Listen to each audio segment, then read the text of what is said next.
At 98 years old, my address book has become a graveyard. Each faded name is a ghost, a story I am the last one left to tell. My parents, my 3 beautiful sisters, my husband, I have buried them all. For decades, I told myself our family was simply unlucky. I believed that fate was a cruel, indiscriminate lottery, and we had drawn the short straws one by one, year after year. But time, if you are given enough of it, grants you a terrible and piercing clarity. You attend enough funerals, you sit by enough bedsides, and you begin to see the invisible threads connecting their endings. You see the patterns they were too busy or too afraid to notice. You learn that a life isn't just taken from you, it's given away in small daily increments. I'm not here by chance. I'm here because I saw the map in their tragedies and chose a different road. My husband, Arthur, was the last one to go. He passed at 71, right in his favorite worn-out armchair. We called it a heart attack, but that's just a label for the final punctuation mark.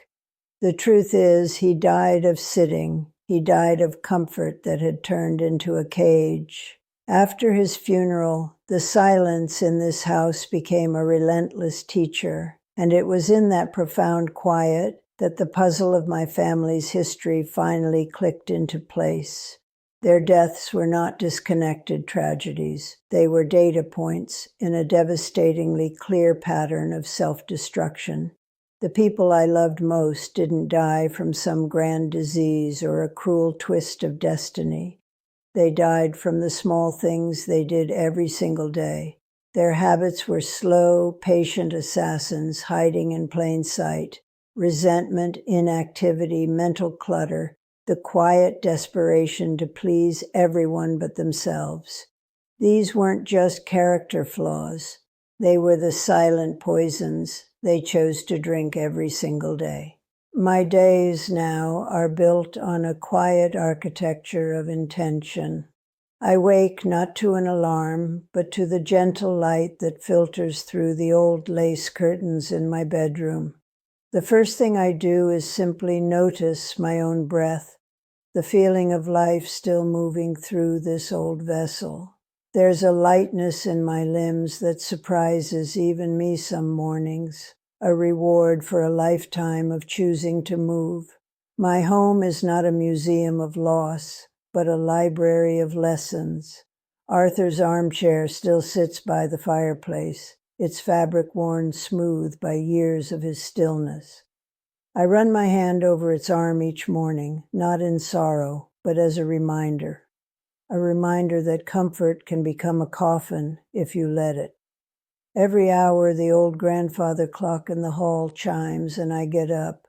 I walk through the rooms, feeling the floorboards under my feet, a simple pilgrimage to nowhere in particular, just a quiet rebellion against the gravity that pulled him down.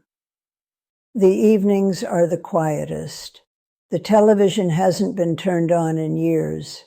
Its dark screen reflects the room like a still black pond. This is when I have my conversations, not with anyone who can answer back, but with the ghosts who live in the photograph frames on the mantelpiece. I'll pick up the picture of my sister, Margaret. Her smile so bright, you'd never guess the bitterness she held inside. I remember the 15 years we wasted, separated by a wall of pride so high we couldn't see over it. I learned too late that resentment is a poison you drink yourself, hoping the other person will die. Sometimes I'll open the bottom drawer of the old bureau and pull out the travel brochures for Italy, the pages faded and soft. Arthur and I were always going to go next year. We had a lifetime of next years until we didn't. These objects aren't just things. They are the curriculum of my long education in the art of not dying before your time. It was the silence that finally broke me, not the initial grief-stricken quiet that followed Arthur's funeral. That was a respectful hush, filled with the echoes of condolences and the scent of lilies. No, this was a different kind of silence. It arrived about a month later after the last casserole dish had been returned and the sympathy cards stopped coming. It was a thick, permanent silence that settled into the floorboards and clung to the curtains. It was the sound of a life that was finished. For weeks I just drifted through it, a ghost in my own home. I'd make my tea, I'd watch the dust motes dance in the afternoon sun, and I'd carefully walk around his armchair as if he were still sitting there asleep. I told myself this was what the rest of my life would be, a long, quiet wait for the end. I was wrong. The silence wasn't an ending. It was a classroom, and the lesson was about to begin. It was a Tuesday, I remember, because the garbage trucks were rumbling down the street, the only sound that punctuated the stillness. I decided I needed to do something, anything, to feel like I was still alive. I chose the small wooden chest in the attic, the one where we kept the loose photographs that never made it into albums. My hands trembled a little as I lifted the lid. It smelled of old paper and cedar. I wasn't looking for anything in particular, just a task to occupy my hands. I pulled out a picture of my sister Margaret, taken at a family picnic in the 50s. Her head is thrown back in laughter, her dark hair catching the sun. Then one of my sister, Clara, her arms wrapped around her 2 young sons, a strained but determined smile on her face. Then my parents on their wedding day, impossibly young. And finally, a photo of Arthur, taken just a few years before he passed, sitting in his armchair by the fire, a book resting unread on his lap, his eyes looking distant. I laid them out in a row on the dusty floor, a small constellation of the lost. They were just pictures, just frozen moments. But that day they felt like evidence. As I stared at their faces, a strange and terrible clarity began to dawn on me. It started as a faint whisper in the back of my mind. I saw Margaret's laughing face, and for the first time, I connected it directly to the bitter, resentful woman she became, a bitterness that ate at her from the inside out until her body finally gave up the fight. I saw Clara's selfless smile and remembered the exhaustion she never admitted to, the decades she spent putting everyone else's needs before her own until there was nothing left of her to give. I saw my father's proud posture and remembered how he refused to slow down, to listen to his body's warnings, confusing stubbornness with strength. Each photograph was a prologue to a tragedy I had witnessed firsthand. The word unlucky felt thin and dishonest. It was a blanket I had used to cover a truth I wasn't ready to see. It wasn't bad luck that connected them. It was something else. It was a choice. The final piece clicked into place when my eyes moved from the photograph of Arthur in his chair to the actual empty armchair sitting downstairs, a silent monument in the living room. The connection was so sudden, so violent, it felt like a physical blow. He hadn't just died in that chair. In a way, he had died of that chair. He had died of comfort. He had died of stillness. And Margaret had died of resentment. Clara had died of exhaustion. My father had died of pride. They weren't random events. They were sentences, and their habits were the words that wrote them. In that dusty attic, surrounded by the ghosts of my family, I finally understood. I was not the survivor of a series of tragic accidents.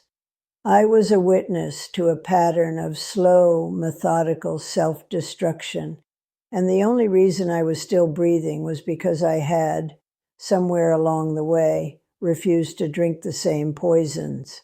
That realization didn't bring me peace. It brought me a terrible, urgent purpose. That new understanding, born in the dust and silence of the attic, was not a comfort. It was a burden.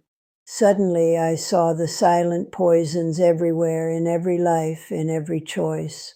I'd watch neighbors exhaust themselves for thankless relatives, and I'd see my sister Clara smiling through her weariness. I'd hear a friend complain about a decades-old grudge, and I'd see Margaret letting bitterness curdle her spirit. This knowledge became a terrible lens through which I viewed the world. It isolated me. How do you tell someone that their most cherished habits are, in fact, the architects of their eventual demise? How do you explain that their comfortable chair is a coffin in waiting? The clarity didn't bring peace. It brought a profound and aching loneliness. I was the sole survivor of a shipwreck, standing on the shore, watching as everyone else cheerfully set sail in the same leaky boats, pointing toward the same storm. I wanted to scream a warning, but I knew no one would listen.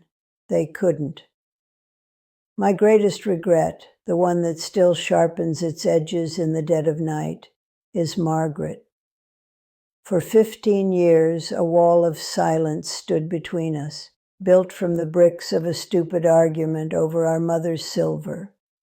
I clung to my righteous anger, believing it was a shield. After my revelation in the attic, I finally saw the truth. My resentment wasn't a weapon I was aiming at her. It was a poison I was drinking myself, and with every year of silence, I was encouraging her to drink it too. I remembered our last few stilted phone calls, hearing the acid in her tone not as an attack on me, but as a symptom of the illness that was consuming her from within. In my pride, I had watched her choose a slow death and did nothing to stop it. When she died, I didn't feel the satisfaction of being right. I felt the hollow echo of a wasted life, 2 lives really. I never got to apologize, not for the silver, but for the 15 years I let her believe that a grudge was more important than a sister. I couldn't save them, but a fierce, desperate instinct ignited inside me. I would not follow them. My private rebellion started with Arthur's armchair. For weeks after his death, it sat there, a sacred monument to my grief. But now I saw it for what it was, the enemy's throne. It was the epicenter of the stillness that had claimed him. So I started to move. It wasn't about exercise or following a doctor's orders. It was a protest. Every time the grandfather clock chimed the hour, I made myself stand up. I'd walk a slow lap around the living room, touching the back of his chair, feeling the floorboards under my feet.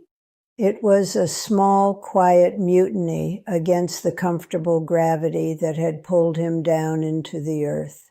Each step was a tiny declaration of independence. Each movement was a word and a new promise I was making to myself. I will not die of sitting. I will not die of waiting. I will not let comfort become my cage. I would live, not just in years, but in every single deliberate motion. My rebellion against stillness gave me strength, but it didn't give me peace. The real turning point didn't happen in a moment of physical defiance, but in a moment of quiet surrender. I was dusting the old bureau in the hallway, my hand tracing the familiar grain of the wood, when I pulled out the bottom drawer. There they were, the travel brochures for Italy. The pages were thin and soft with age, the colors faded. Arthur and I had collected them for over a decade. "Next year, Eleanor," he'd always say, patting my hand, "when things settled down." We had a whole lifetime of next years. We were so busy preparing for a life we were going to live someday that we forgot to live the one we had. Staring at the faded picture of the Colosseum, I was struck by a truth so profound it made my knees weak. The most dangerous silent poison wasn't resentment or inactivity. It was the word someday. It was the quiet, respectable lie that you have all the time in the world. We didn't run out of years, we ran out of todays. That single devastating thought connected everything. It was the master key that unlocked the truth of every death I had witnessed. My sister Margaret wasn't just dying of resentment.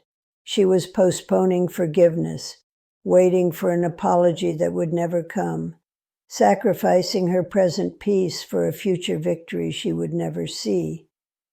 My sister Clara wasn't just dying of exhaustion. She was postponing her own needs, promising herself she would rest after the kids were grown, after her husband retired, after the world no longer needed her. My father wasn't just dying of pride. He was postponing vulnerability, believing that acknowledging pain was a weakness he'd deal with later. And Arthur postponed joy, he postponed adventure, he postponed Italy. They were all waiting for the perfect moment to start living, not realizing that life is what happens while you're waiting.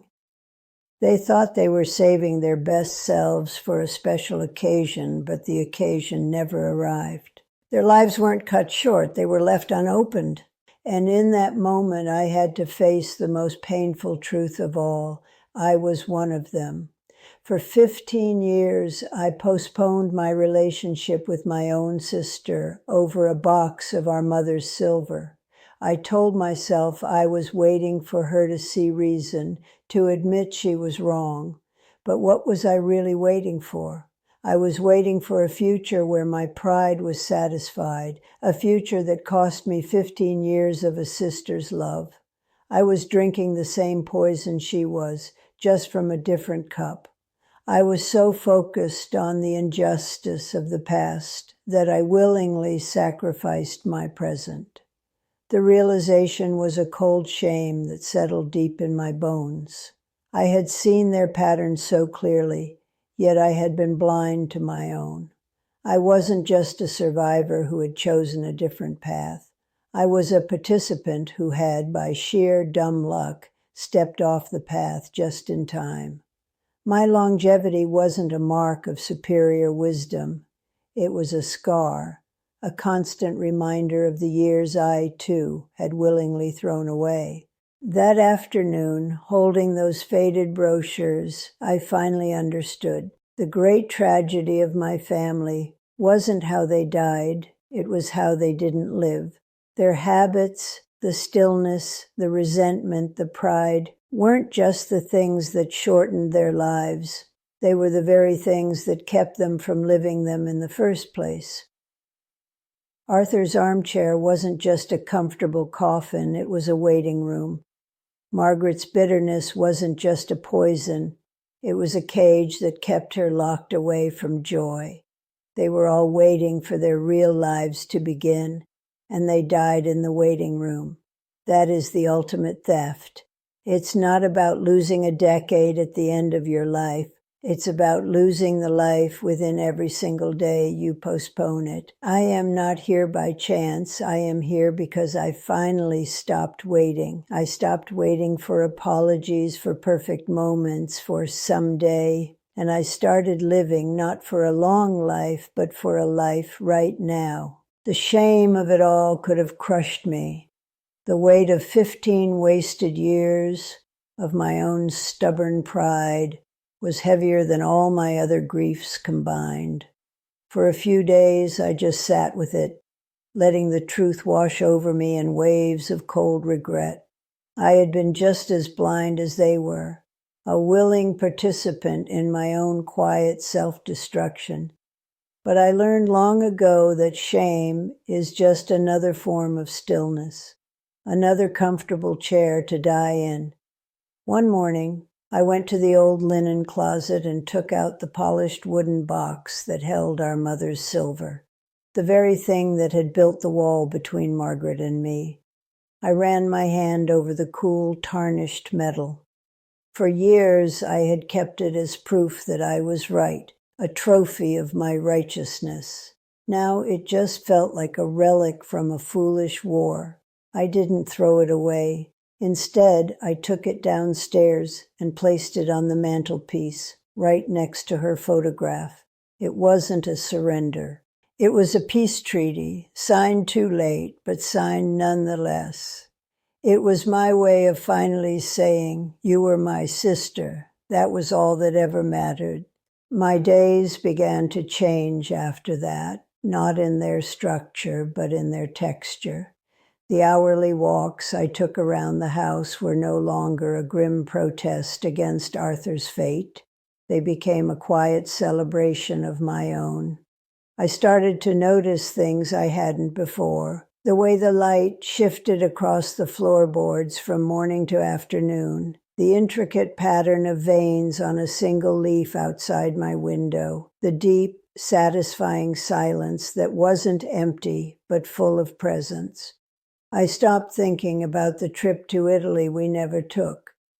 Instead, I would sit on the porch with a cup of tea and truly taste it, feeling the warmth of the mug in my hands, watching the world go by as if it were the most magnificent view in all of Rome. I had spent so much of my life looking forward to a someday that never arrived, or looking back at a past I couldn't change. Now I was finally learning to live in the only place that was real, this single, precious, unfolding moment. It was all I had, and I discovered it was everything. I finally understood my place in all of this. I was not cursed to be the last one left. I was chosen to be the one who remembered. My solitude was no longer a punishment, but a responsibility. Each memory of loss was not a wound to be hidden, but a lesson to be shared. The ghosts in my home were no longer just specters of grief. They became my collaborators, the silent co-authors of my final story. I couldn't go back and save Arthur from his chair or Margaret from her bitterness, but I could honor them. I could take the devastating map of their lives and offer it to others, a warning from the end of the road. My long life was not a random miracle. It was the result of 1,000 small, difficult choices to stop, to turn away from the easy poisons. My purpose now, in the quiet twilight of my years, is to make their deaths mean something more than just an ending. It is to make their stories a beginning for someone else. I am not here by chance. I am here by choice. For the longest time, I thought that meant choosing what to start, a new routine, a new hobby. But the truth, the one that cost me my entire family to learn, is that a life is saved by what you choose to stop. You stop waiting for the perfect moment that will never come. You stop nursing a grudge that poisons you more than the person you resent. You stop believing that comfort is the same thing as happiness. You stop postponing the life you have for the one you think you deserve. Your future is not stolen from you in one dramatic final act. It is given away piece by piece in every silent poison you agree to tolerate today.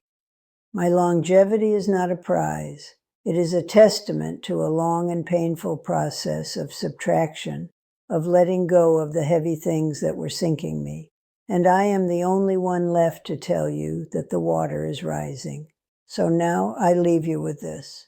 Look around at your own life. Look at your favorite chair, at the phone you don't pick up, at the someday you keep filed away like a precious jewel. These are not just things or habits. They are choices. They are the quiet architects of your future. You don't need a grand plan or a new beginning. You just need one moment of brutal honesty, one decision to stop. My address book is full of names, a testament to the fact that it is never too early to run out of time. They waited for a sign to change, and the only sign they got was a headstone. Please do not wait for yours. What is the one thing you know deep in your bones that you must stop today if you truly want to live to see tomorrow?